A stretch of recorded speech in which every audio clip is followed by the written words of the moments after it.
They say everything is cope. Everybody has to die. In the time it takes Mother Nature to blink her eye, an infinitesimally small fraction of the age of the universe, you and everything you know will be forgotten. Life is one big cope. You think you're here for a reason? No! Due to a cruel mistake in evolution consciousness, human beings became aware of their own mortality. Now everything we do is in defiance of death. Everything humans have created were immortality projects. Copes, because we couldn't accept our own mortality. It's the only thing that separates us from all the other animals pissing in the woods. Keep coping. Look at you, going to Costco, doing all this bullshit, thinking that you're here for a reason. Everything is cope. Bitches, cope. Yogurt, cope. Religion, your whole life is a cope. You get the idea. Why are you still here? There's no reason for you to be here. End it. You're only delaying the inevitable. Just walking around here suffering. And to add insult to injury, you don't even have any hoes. Cope. Every day you cope.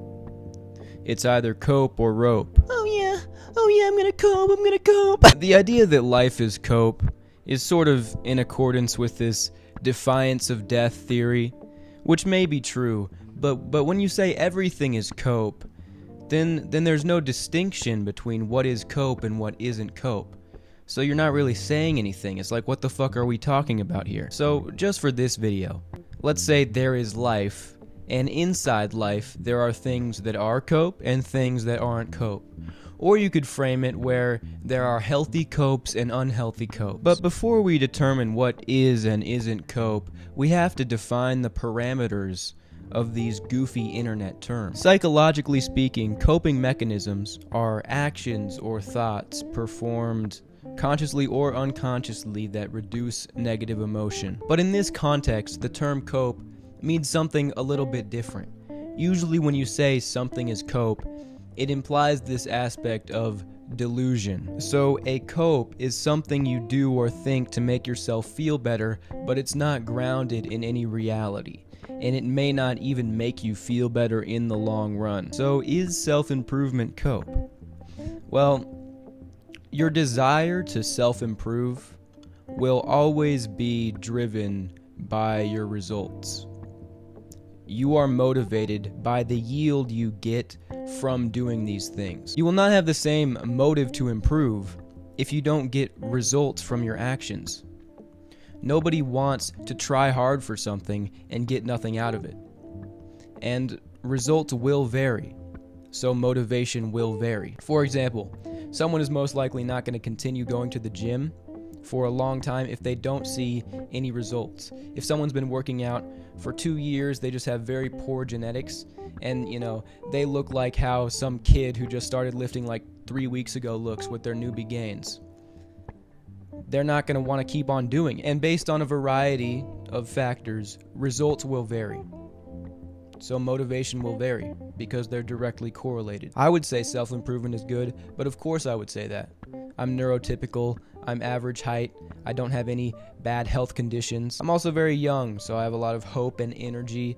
These things play into what I believe. So I'm not going to sit here and promise results and say, if you do this, this will happen, and tell everybody to self-improve. But just like how I shouldn't do that, old guys who have tried this self-improvement stuff, felt like it didn't work for them, felt discouraged, shouldn't self-extrapolate that and tell everybody else self-improvement is cope because it didn't work for them. And then they just make some shit up and rationalize it like, say it feeds the ego and it does all this shit. Like, shut the fuck up, man. Now you're coping. It didn't work for you, so you're gonna project that onto everybody else with your metaphysical wabbledy-dabbledy bullshit. So the baseline answer is that self-improvement is cope depending on who you are. But I don't think that explains everything, because it also matters how you do it. There's many different forms of self-improvement, some of them toxic, some of them not, in my opinion. The thing is, most people who would criticize self-improvement, the results they're looking for are bitches. they're hyper-focused on the bitches, which makes sense. That's what happens when you're a lonely guy. You start to hyper-focus on the hoes. Hoes aren't a good metric for your success on self-improvement, because no matter how much you improve yourself, you can't control other people. They want you or they don't. Because you can always improve, but there's absolutely no guarantee that it will be enough. It's possible that self-improvement will help you in that regard, but it's also possible that it won't. I think self-improvement is something that helps me a lot. The main factors that hold me back are my skinniness and mental factors that are mostly changeable. The name of self-improvement has been tainted by snake oil salesmen on the internet selling hope in the form of tactical soap and, extremely overpriced courses. And they're selling their seed in little bottles so guys can drink them and get alpha male powers or whatever the fuck they're doing. They're scamming men. They're leading them along, and they're taking their money. It's like a carrot at the end of the stick, and these men are just following, losing all their bread. Except instead of a carrot, it's a at the end of the stick. Oh, you do this, you get some. But they might not. If they're 5'6", they won't. That doesn't mean all self-improvement is bad. There are good ways to do it, and there are good folks out there just trying to help the boys get better. You don't have to be delusional about it, and it does not have to be all about the hoe. It's like if some girl drops her books at school and you pick them up and give it to her, but you're not trying to help somebody, you're just trying to fuck. Or it's like if you go to a women's march but you don't care about the cause, you're just trying to fuck. Or it's like you publicly donate to a charity, but you're just hoping, you don't care about the starving Ugandans. You're just hoping some hoes see it so you could fuck.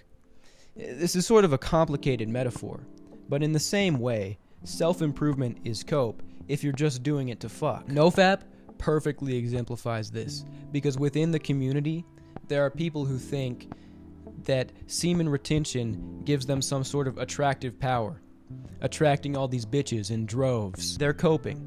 NoFap attraction, they call it. Oh yeah, the vibrational frequency.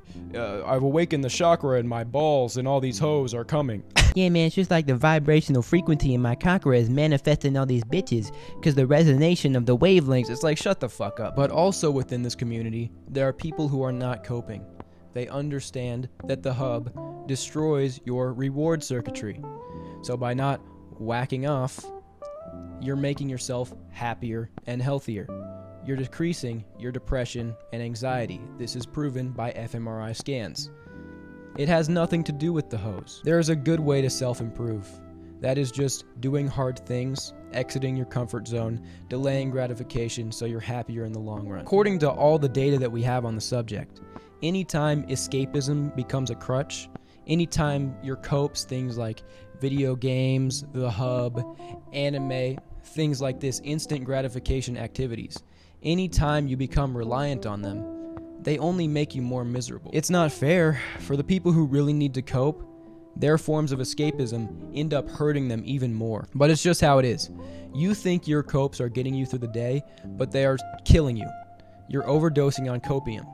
They are proven to make you sadder. Real life will always catch up to you, and your bubble of comfort slowly closes in, to the point where doing basic activities freaks you the fuck out. In this way, the good form of self-improvement, not this PUA bullshit, is the opposite of cope. It is doing the hard thing to make you happier in the long run. Self-improvement is the antithesis of cope. The way I see it, this is a time that is very hard for young men. But every day you choose to be here. You choose not to check out. And if you're going to do that, if you're going to stay here, you forget about the hose. Are you not trying to make the best out of your situation?